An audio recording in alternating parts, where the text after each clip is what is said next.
જય શ્રી કૃષ્ણ મિત્રો. આજે આપણે કાચા ચોખાની અંદર સૂજી નાખીને એવી સરસ મજાની રેસીપી બનાવીશું જે તમે સવારે નાસ્તામાં ખાઈ શકો છો, બાળકોને ટિફિનમાં આપી શકો છો અને રાત્રે ડિનરમાં પણ લઈ શકો છો. તો એના માટે અહીં મેં 1 વાટકી જેટલા ચોખાને 1 થી 1.5 કલાક પહેલાં પલાળી દીધા હતા. તમે આખી રાત પણ પલાળી શકો છો જો સવારે નાસ્તામાં બનાવવું હોય તો. પણ ચોખાનો દાણો કલાકની અંદર એકદમ સરસ પોચો થઈ જાય છે અને તમે આની અંદર કોઈ પણ ચોખા લઈ શકો છો. મેં અત્યારે જીરાસર ચોખા લીધેલા છે અને જો એકદમ સરસ ચોખાનો દાણો પલળી ગયો છે 1 થી 1.5 કલાકમાં. હવે અહીં મેં સાથે 3 થી 4 ચમચી જેટલો રવો લઈ લીધો છે. લગભગ 1/4 કપ જેટલો રવો છે. તો એક મિક્સર જાર લઈ લઈએ, તેની અંદર આપણે આ રવો નાખી દઈશું. તમે જાડો કે પાતળો કોઈ પણ રવો લઈ શકો છો. સાથે લગભગ 1/4 ચમચી જેટલું અથવા તો સ્વાદ પ્રમાણે મીઠું નાખી દઈશું. 1 ચમચી જેટલી ખાંડ નાખી દઈએ અને આને પીસી લઈએ. તો જો આવી રીતના પીસી લેવાથી જો કદાચ જાડો રવો હશે ને તો એ પણ એકદમ સરસ ફાઇન થઈ જશે. જો એકદમ સરસ ઝીણું થઈ ગયું છે. તો હવે આપણે જે ચોખા લીધેલા હતા ને એને મેં પાણી નિતારીને લઈ લીધા છે. એને આપણે આ મિક્સર જારની અંદર નાખી દઈશું. આમાં આપણે પાણીનું પ્રમાણ વધારે નથી રાખવાનું, એટલા મેં ચાળણીની અંદર આવી રીતના ચોખાને નિતાર્યા છે જેથી પાણી ન રહે અંદર.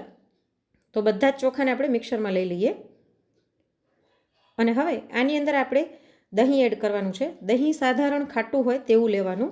તો 1 વાટકી જેટલું મેં દહીં લીધેલું છે અને દહીં એકદમ ઘાટું નહોતું એટલે મેં આની અંદર પાણી એડ નથી કર્યું. પણ તમે એકદમ ઘાટું દહીં લેતા હોય ને તો થોડુંક પાણી એડ કરવાનું, પણ બહુ વધારે પાતળું ન થઈ જાય તેનું ધ્યાન રાખવાનું.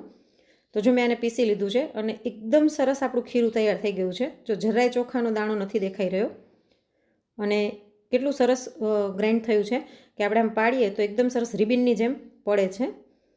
તો આવી રીતનું આનું ટેક્સચર આવી જવું જોઈએ. તો હવે આપણે એક બાઉલ લઈ લઈએ. બાઉલની અંદર આ ખીરું કાઢી લઈશું અને ત્યારબાદ આની અંદર 1 ચમચી ખમણેલું આદું અને 2 લીલા મરચાંની કટકી નાખી દઈએ. તમારે તીખાશ જોઈતી હોય તે પ્રમાણે તમે એડ કરી શકો છો. સાથે અહીં મેં સુધારેલો લીમડો લીધેલો છે જે આપણે હમણાં એડ નથી કરવાનો. હવે 1 ચમચી તેલ મેં ગરમ કરીને લઈ લીધું છે વઘારિયામાં. તેની અંદર આપણે 5 ચમચી જેટલી હિંગ નાખી દઈશું. સાથે અડધી ચમચી રાઈ અને અડધી ચમચી જીરું નાખી દઈએ અને આપણે જે લીમડો સુધારીને રાખ્યો હતો તે આની અંદર નાખી દઈશું. લગભગ 7 થી 8 લીમડાના પાનને મેં ઝીણા સુધારીને લઈ લીધા છે. તો આ વઘારને બરાબર મિક્સ કરી અને આપણે આ બાઉલની અંદર એડ કરી દઈશું. આ વઘારના કારણે આનો ટેસ્ટ ઘણો સરસ થઈ જાય છે અને પ્લસમાં 1 ચમચી તેલ આની અંદર આવી જવાથી એકદમ નાસ્તો છે તે આપણો ડ્રાય નહીં લાગે. તો હવે આપણે આ બધાને બરાબર મિક્સ કરી લઈએ.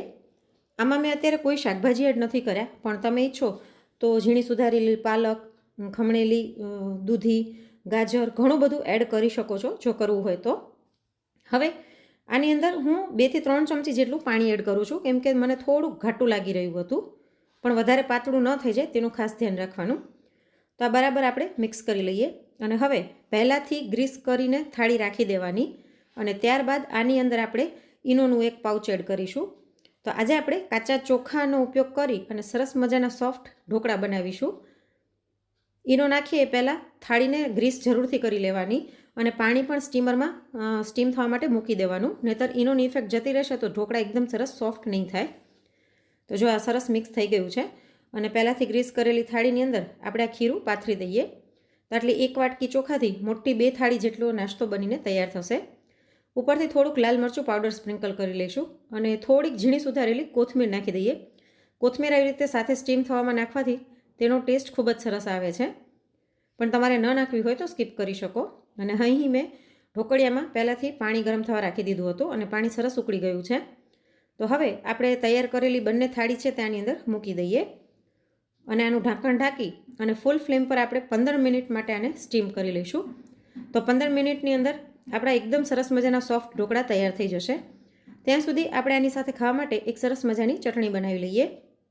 જેના માટે અહીં મેં લસણની ચટણી લીધેલી છે. લસણની કળીઓમાં મીઠું અને મરચું નાખીને મેં ખાંડી લીધું હતું અને ત્યારબાદ તેની અંદર 2-3 ચમચી પાણી નાખી અને એને સહેજ પાતળી કરી લીધી છે. અને હવે વઘારિયામાં 1 ચમચી તેલ ગરમ કરીને લઈ લઈશું અને તેની અંદર આપણે 5 ચમચી જેટલી હિંગ અને અડધી ચમચી જેટલી રાઈ નાખી દઈએ. રાઈ સરસ ફૂટી જાય એટલે થોડુંક જીરું નાખીશું, લગભગ 5 ચમચી જેટલું, અને 1 મોટી ચમચી જેટલી કોથમીર નાખી દઈએ અને આને મિક્સ કરી લઈશું અને આ વઘારને ચટણીમાં રેડી દઈએ. અને આમાં બને તો શીંગ તેલ લેવાનો જેનો ટેસ્ટ આમાં ખૂબ જ સરસ આવે છે. તો આ બધું બરાબર મિક્સ કરી લઈએ. તો ઇન્સ્ટન્ટ બની જતી અને ખાવાની મજા પડી જાય તેવી આપણી લસણની ચટણી બનીને તૈયાર થઈ ગઈ છે. હવે આપણે ઢોકળાને ચેક કરી લઈએ. આને સ્ટીમ થતાં 15 મિનિટ થઈ ગઈ છે. જો એકદમ સરસ ફૂલી ગયા છે. તો હવે આપણે આ થાળીને નીચે લઈ લઈએ અને સાધારણ અને ઠંડી થવા દઈશું. સાધારણ ઠંડી થયા પછી ઉપર આપણે 1 ચમચી જેટલું તેલ નાખી દઈએ. આ ન નાખવું હોય તો સ્કીપ કરી શકો છો, પણ આવી રીતના ઉપરથી 1 ચમચી તેલ નાખવાથી એક શાઇનિંગ આવી જાય છે અને ખાતી વખતે ડૂચા નહીં વળે. અને હવે આપણે આને કટ કરી લઈએ. સાધારણ ઠંડા થાય પછી જ કટ કરવાના, તો જ એકદમ સરસ, નહીંતર ભાંગતા જશે એટલા સરસ સોફ્ટ હોય છે. તો આવી રીતના મેં આને પિઝાની જેમ કટ કર્યા છે અને હું તમને એક પીસ કાઢીને બતાવી દઉં. જુઓ કેટલું સરસ સોફ્ટ અને જાળીદાર દેખાઈ રહ્યું છે અને ખાવાની એટલી જ સરસ મજા આવે છે. જો એકદમ પોચા છે અને તમે આને હાથમાં લઈને ગમે એમ મુઠ્ઠી વાળશો ને તો પાછું પહેલાંની પોતાની મૂળ પોઝિશનમાં આવી જશે. એટલા સરસ આમ લચીલા અને સોફ્ટ બને છે. જુઓ, ગમે એટલું દબાવશો તોય તે પોતાની ગમે સાઈડથી દબાવો પોતાની પોઝિશનમાં આવી જશે અને એકદમ સરસ આમ લચીલા બને છે અને ખાવાની એટલી જ સરસ મજા આવે છે. જો એટલા સોફ્ટ છે કે આવી રીતના હલાવ્યું તો તૂટી પણ ગયા અને અંદરથી તમે જોઈ શકો છો કે જાળી કેટલી સરસ છે. તમે ઈચ્છો તો આ ઢોકળાને ટુકડા કરી અને વઘારી પણ શકો છો, પણ મેં અહીં એમનેમ જ ચટણી સાથે આને સર્વ કર્યા છે. તો કાચા ચોખામાંથી ખૂબ જ ઝડપથી બની જાય અને બધાને ખાવાની મજા પડી જાય એવી આજની આ રેસીપી તમને કેવી લાગી તે મને કોમેન્ટમાં જરૂરથી જણાવજો.